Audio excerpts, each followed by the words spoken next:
కనుక ఏమైంది అంటే ఇప్పుడు తగిన యోగ్యురాలైన కాంతని కూడా చూద్దామంది అమ్మవారు. పార్వతీ పరమేశ్వరులు నందీశ్వరుడికి భార్యని వెతికారండి. ఎంత చిత్రం అండి లోకంలో. వెతికి ఆయనకి తగినటువంటి భార్య మరుత్తుల యొక్క కుమార్తె సుయశ, ఆవిడ పేరు. యశ అంటే కీర్తి, సుయశ మంచి కీర్తి. దేనివల్ల వస్తుంది కీర్తి? నడువడి వలన. నడువడి తెలిసిన పిల్ల కాబట్టి ఇప్పుడు భర్తను ఎలా అనుగమిస్తుంది? నీడలా అనుగమిస్తుంది. తల్లిదండ్రులు ఇచ్చిన సంబంధాలు అలా ఉంటాయి. కాబట్టి ఇప్పుడు ఏమైంది?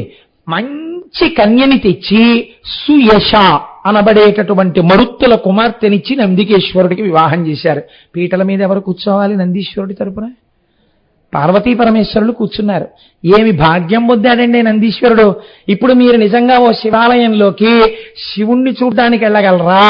నందీశ్వరుణ్ణి చూడగానే కాసేపు నిలబడి చెక్కున చెయ్యి చేర్చి అలా ఏమి భాగ్యం పొందినవాడివయ్యా అని మీరు కాసేపు నందీశ్వరుణ్ణి చూస్తారా? నందీశ్వరుణ్ణే చూడాలి కదండి. ఆయన పొందినంత భాగ్యం ఎవరు పొందారు? ఇన్ని భాగ్యాలకి ఎవరు కారణం? శిలాదుడి తపస్సు, ఆయనది తపస్సంతా. కాబట్టి ఇప్పుడు ఒక మాట అన్నాడు ఆయన, ఏమయ్యా నువ్వింత వైభవాన్ని అనుభవించావు, తనకని వైభవం ఏం అడగలేదే మీ తండ్రి? నిన్నడిగాడంతే. కానీ నీ వల్ల మరి మీ తండ్రి తరించద్దు. ఆయన తరించిపోవడానికి నీ తండ్రిని ఎటువంటి స్థితి ఇస్తున్నానో తెలుసా? నీదు తండ్రియు తాతయు నాదు గుణములందు ప్రాముఖ్యము చెందియుందురికను నేనెచట నుండు నీ వందు నిలువు, నీవు ఎచట నివసించిన నేనందు నెగడియుందు. నీ తండ్రిని నీ తాతని కూడా సమున్నతమైన అధికారము కలిగినటువంటి ప్రమదగణముల యొక్క స్థితిలోకి తీసుకొస్తున్నాను. వాళ్ళు కూడా నన్ను సేవిస్తూ ఉంటారు. ఒక మంచి కోరిక కోరుకున్నవాడు, ఒక మంచి చెయ్యాలనుకున్నవాడు తన ప్రయత్నం లేకుండానే ఏ స్వార్థం లేకుండా ప్రవర్తించిన వాడికి కావలసిన కోరికే ఈశ్వరుడు చూస్తాడు. వాడి గురించి చూసుకోక్కర్లేదు, వాడి గురించి ఈశ్వరుడు చూస్తుంటాడు. యోగక్షేమం వహామ్యహం. కాబట్టి ఇప్పుడు శిలాదుడు ఎక్కడికి వెళ్ళిపోయాడు? ప్రమథగణములలో ఒకడుగా చేరిపోయాడు. ఇప్పుడు ఈ ప్రమథగణములకు నాయకుడు ఎవరు? తన కొడుకు నందీశ్వరుడే. ఒక తండ్రికి ఇంతకన్నా గొప్ప పదవి ఏముంటుందండి? తండ్రి గారు అదే ఆఫీసులో 30 ఏళ్ళు పనిచేసి ఏదో చిన్న ఆఫీసర్ అయ్యాడు. ఆయన కొడుకే, ఆయన కడుపున పుట్టినవాడే ఐఏఎస్ చదివి ఆ మొత్తం ఆర్గనైజేషన్ అంతటికి ఒక రాష్ట్రానికి అధికారిగా వచ్చాడు. ఇప్పుడు ఆ పిల్లవాడు ఇన్స్పెక్షన్కి వస్తున్నాడు. ఈయన కూడా చిన్న అధికారి. తండ్రి కొడుకు ఒక్కింట్లోనే ఉంటున్నారు. నాన్నగారండి రేపు నేను ఇన్స్పెక్షన్కి వస్తున్నాను, కానీ మీరు మాత్రం లేచి నిలబడ్డం అవి ఏం చేయకండి, మీరు నమస్కారం పెట్టడం అవి చేయకండి అని ముందే కొడుకు తండ్రికి చెప్పుకుంటాడు కదండి.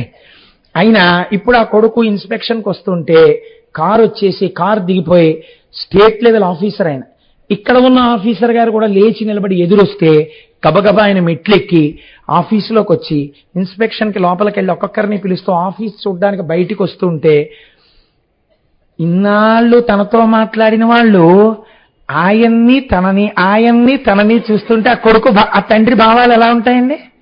ఎంత ఆనందాన్ని పొందుతాడు. అబ్బా నా జన్మ ధన్యం, నా కొడుకు ఇంత అధికారి. అందరి దగ్గరికి వెళ్ళి పరిచయం చేసుకుంటూ ఆ కొడుకు ఒక్కొక్కరు ఆయనకి షేక్ హ్యాండ్ ఇచ్చి నమస్కారం పెట్టి, సార్ నా పేరు ఇది, నేను ఇది చూస్తుంటాను సార్ అంటుంటే అలా తండ్రి దాకా వెళ్ళి ఈ పిల్లవాడే తండ్రికి నమస్కారం చేసి ఏమీ అడగకుండా పక్క నుంచి వెళ్ళిపోయాడు అనుకోండి. అబ్బా ఏమి కొడుకుని కన్నావయ్యా, ఆయన వెళ్ళిపోగానే వచ్చి కౌగులించేస్తారు ఈ తండ్రిని. నందీశ్వర శిలాదులు ఆ స్థితిని పొందారండి లోకంలో. ఆయన ప్రమదగణాల్లో ఒకడు, నందీశ్వరుడు ప్రమదగణాలకి అధిపతి. ఇద్దరు శంకర కింకరు. ఇది వాళ్ళ యొక్క గొప్పతనం. మీరు సృష్టిలో చూశారా ఇంత చిత్రం? ఇది నందికేశ్వరుడు యొక్క చరిత్ర. కనుక ఇప్పుడు ఇంకొక వరం ఇచ్చేవాడు నందీశ్వరుడితో, ఎప్పుడైనా ఎక్కడైనా నువ్వు వెళ్ళి ఉంటే నేను అక్కడికి వచ్చేసి ఉంటాను. కాబట్టి నందీశ్వరుడు ఉంటే ఎవరుంటారు? శివుడు ఉంటాడు. నేనెక్కడైనా ఉంటే నువ్వు ఉంటావు. నేను శివుడిగా ఎక్కడైనా శివాలయం కట్టారో లింగ ప్రతిష్ఠ చేసి విడిచిపెడితే అది శివాలయం కాదు, నా ఎదురుగుండా నువ్వు ఉండాలి. కాబట్టి నువ్వు ఎచ్చట ఉంటావో అక్కడ నేను ఉంటాను, నువ్వు ఎక్కడుంటావో అక్కడికి నేను వచ్చేస్తాను. అంటే ఇప్పుడు నిజంగా ఎంత స్థితిని ఇది శిలాదుడు అడిగింది. గొప్ప భక్తి తత్పరుడు కావాలి నా కొడుకని అడిగాడు. ఆ పుట్టినవాడి భక్తికి ఈశ్వరుడు వశుడైపోయాడు. వశుడైపోయి ఈ వరం ఇచ్చాడు. అయితే చిత్రం ఏమన్నారంటే ఇందులో, ఈ లీల ఎవడేనియు లోలమతిన్ వినినా చదివినా లోకసుఖంబుల్ చాలబడసి పరమందున నీలగ్రీవుని పదంబు నెక్కును మౌనుల్. ఎవరైనా ఈ నందికేశ్వర చరిత్రని చదివినా, చేతులొగ్గి నమస్కరిస్తూ విన్నా, భగవంతుడి యొక్క అనుగ్రహాన్ని, నందికేశ్వరుడి యొక్క వైభవాన్ని మనసులో తరించుకుని మురిసిపోయినా వారికి ఇహమునందు సమస్త సుఖములనిచ్చి అంచమునందు ఇది విని పరవశించిపోయిన వారిని ఈశ్వరుడు తన ప్రమథగణములలో ఒకరిగా చేర్చుకుంటున్నాడు అని అభయం ఇచ్చారు. అయితే మీరు ఒక చిత్రం చూడండి, నందీశ్వరుడు వృషభంగా ఎందుకుంటాడు అన్న విషయాన్ని మీకు నేను విజ్ఞాపన చేశాను, ఆది వృషభము అని. అయితే శైవాగమం ఒక ఆంక్ష విధించింది. శివలింగ దర్శనం చేసేటప్పుడు శివాలయంలో మనం వెళ్ళాం కదా అని చెప్పి నందీశ్వరుడి పక్క నుంచి వెళ్ళడం కానీ, నందికి శివుడికి మధ్యలోంచి వెళ్ళడం కానీ చేయరాదు. శివాలయంలో దర్శనం చేసేటప్పుడు ఎలా చెయ్యాలో శైవాగమం చెప్పింది. అలా తప్ప వేరొకలా దర్శనం మీరు చెయ్యరాదు. అలా చేస్తే ఏమవుతుందో తెలుసండి? వేరొక మాటలో చెప్పాలంటే శివుడి యొక్క కోపమునకు గురవుతారు. ఎందుకని అది శివుడి యొక్క వరం. ఎలా చెయ్యాలి? వృషస్య వృషణం స్పృష్ట్వా శృంగమధ్యే సదాశివం దృష్ట్వాక్షణం నరోయాపి కైలాసే శివసన్నిధిం.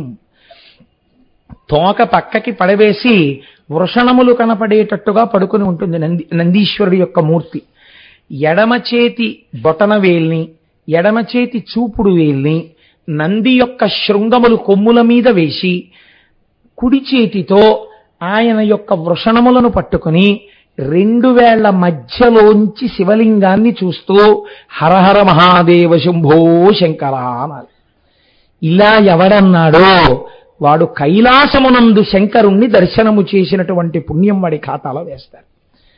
కాబట్టి నందీశ్వరుడి యొక్క శృంగముల మధ్య నుండి తప్ప శివలింగ దర్శనము చేయరాదు. చాలా మంది తెలియక ఏం చేస్తుంటారో తెలుసా అండి? శివాలయంలోకి నంది పక్క నుంచి లోపలికి వెళ్ళిపోయి ఆ శివలింగానికి నందికి మధ్యలో నిలబడతారు. అటువంటప్పుడు ఎవరైనా ఆగమం తెలుసున్నవాడు నందీశ్వరుడి యొక్క శృంగముల మధ్యలోంచి చూసే ప్రయత్నం చేస్తే, అడ్డుగా నిలబడిన వాడి పృష్ఠభాగం కనబడితే వాడు ఖేదం పొందితే కొత్త పాపం కూడా వాడి ఖాతాలో పడుతుంది. అర్చకునకు తప్ప శివాలయములో శివలింగమునకు నందికి మధ్య తిరిగే అధికారము ఎవ్వరికీ లేదు. ఆయన నందీశ్వరుడు జీవుడికి సంకేతం, శివుడు బ్రహ్మమునకు సంకేతం. జీవబ్రహ్మల మధ్య భేదము చెప్పడం కానీ, మధ్యలోకి వెళ్ళడం కానీ చేయరాదు. కాబట్టి ఎప్పుడూ అలా దర్శనం మాత్రం చెయ్యకూడదు. ఆ శృంగముల మధ్యలోంచి చూడాలి. ఒక్కసారి మాత్రం మినహాయింపు, ఎప్పుడు మినహాయింపు.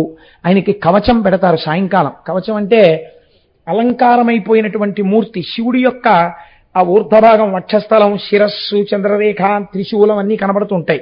ఆ కవచం తొడుగుతారు. అలా తొడిగి ఉంటే మాత్రం నంది శృంగములలోంచి చూడక్కర్లేదు. మీరు తిన్నగా శివదర్శనం చేయవచ్చు. శివదర్శనం ఇంకా అలా పెట్టిలేదు అంటే మీరు నందీశ్వరుడి యొక్క శృంగముల మధ్య నుంచే చూడాలి. అలా చూడడమే అంత అవసరమైతే అరటిపండు ముక్కలు పట్టుకెళ్ళి శివుడి ఆ నందీశ్వరుడి మూతికి రాసేయడం, కార్తీక దీపాలు పేరు చెప్పి నందీశ్వరుడి తోక కింద పెట్టేయడం, ఇవి ఎంత పాపభూయిష్టమైన పనులో మీరు ఆలోచించండి ఒక్కసారి. మనం చేసేటటువంటి పనులు పుణ్యం పేరుతో హద్దులేని పాపాలు చేస్తుంటాం. అలా చెయ్యకూడదు. మీరు ఇంకొకటి, ఎప్పుడైనా శివాలయం లోపలికి వెళ్ళి పూజ చేసుకోవాలనుకుంటే, మీరు శివాలయంలో ఏదైనా పూజకి ఇస్తున్నారనుకోండి, లోపలికి తిన్నగా వెళ్ళరాదు. శైవాగమం ఆంక్ష పెట్టింది. మీరు నందీశ్వరుడి శృంగములలోంచి శివలింగ దర్శనం చేసిన తర్వాత ఆగి నందీశ్వరుడికి నమస్కరించి ఒక మాట చెప్పాలి. నందీశ్వరా నమస్తుభ్యం సాంబానందప్రదాయక మహాదేవస్య సేవార్థం అనుజ్ఞాం దాతుమర్హసి అని అడగాలి. అయ్యా, ఎవరు నువ్వు? నందీశ్వరా నమస్తుభ్యం, ఓ నందీశ్వరుడా నీకు నమస్కారం. సాంబానందప్రదాయక స అంబ, అంబతో కూడినటువంటి శంకరుడి వలన మాయందు ప్రవర్తించవలసినటువంటి ఆనందమునకు కారణభూతుడమైనటువంటి వాడివి. మహాదేవస్య సేవార్థం, నేను మహాదేవుని యొక్క సేవ చేసుకోవాలని లోపలికి వెళ్ళాలనుకుంటున్నాను.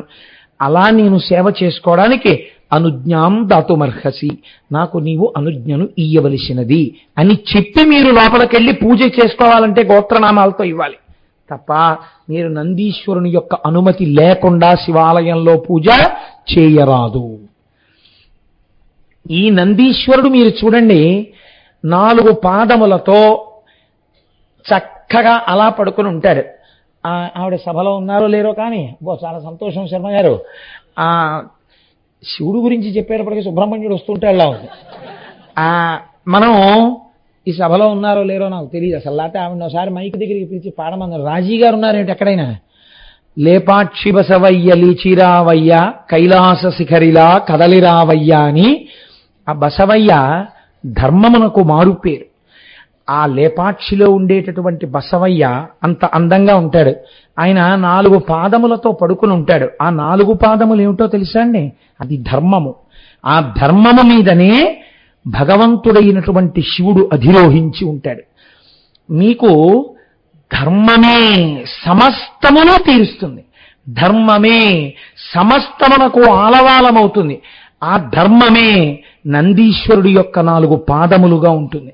ఆ 4 పాదములు ఏమిటో తెలుసా అండి? మీకు కనపడేటటువంటి డెక్కలు అవే సత్యము, శౌచము, తపస్సు, దయ. మీరు ప్రతిరోజు నందీశ్వరుడి యొక్క వృషణాల్ని పట్టుకుని ఆయన శృంగముల మధ్యలోంచి చూడడం మీకు అలవాటైతే మీకు తెలియకుండా ఈ 4 గుణాల్లో కొన్ని గుణాలు మీ యందు ప్రసరిస్తాయి.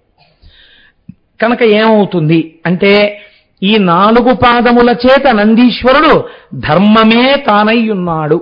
నాకు వచ్చే ముందు పరమాచార్య స్వామి వారి నైషధంలో ఒక గొప్ప శ్లోకం ఉంది. భోజ మహారాజు గారు చెంపూ రామాయణంలో చెప్తారు. ఎంత అందమైన శ్లోకం! ఆ చెంపూ రామాయణం కూడా ఎప్పుడు వచ్చిందనుకుంటున్నారు? భోజరాజు గారు నిష్కారణంగా కాళిదాసు గారి దగ్గరికి వెళ్ళి అబద్ధం చెప్పారు. భోజరాజు చచ్చిపోయి వాళ్ళకి 11 రోజులైందని. ఆ మాట వినగానే కాళిదాసు గారికి ఈ మాట చెప్పగానే కాళిదాసు గారు నిజంగా భోజరాజు గారు చచ్చిపోయారు అనుకుని శ్లోకం చెప్పారు. చెప్పేటప్పటికీ భోజరాజు గారు నిజంగా చనిపోయారు. ఆయన మాట సత్యమైపోతుంది. ఆయన చనిపోయేటప్పటికీ నిజంగా భోజరాజు చనిపోయాడు, ఇప్పుడే నా దగ్గరికి వచ్చి చెప్పడం వల్లే చచ్చిపోయాడు నేను అనడం వల్ల అని తెలుసుకుని కాళిదాసు గారు ఏడ్చాడు. ఏడిస్తే సరస్వతీదేవి ప్రత్యక్షమైంది. నీ ఏడుపు నేను చూడలేను, నా స్వరూపమే నువ్వు. ఎప్పుడైనా భోజ కాళిదాసులు విందురుగానే అయ్య బాబోయ్ ఏమి చరిత్రోది. కాబట్టి ఇప్పుడు నేను నీకు ఒక వరం ఇస్తున్నాను. మీరు కొన్ని గంటలు మాత్రం బ్రతికుంటారు. మీ ఇద్దరు ఏం మాట్లాడుకుంటారో మాట్లాడేసుకోండి. మాట్లాడేసుకున్న తర్వాత ఇద్దరు ఏకకాలమనందు శరీరాలు వదిలిపెట్టేదురుగానంది. వాళ్ళిద్దరూ బతికారు. ఆయన భోజరాజు బతికాడు. బతికిన తర్వాత ఏం మాట్లాడుకుందాం అంటే ఈశ్వరుడు ఇచ్చిన ఈ కాసేపు ఇంకోటి మాట్లాడుకోవద్దు, ధర్మమునకు ఆలవాలమైన రామాయణమే మళ్ళీ మాట్లాడుకుందామని వాళ్ళిద్దరూ రామాయణం మాట్లాడుకున్నారు. ఆ మాట్లాడుకున్న రామాయణానికే చెంపూ రామాయణం అని పేరు.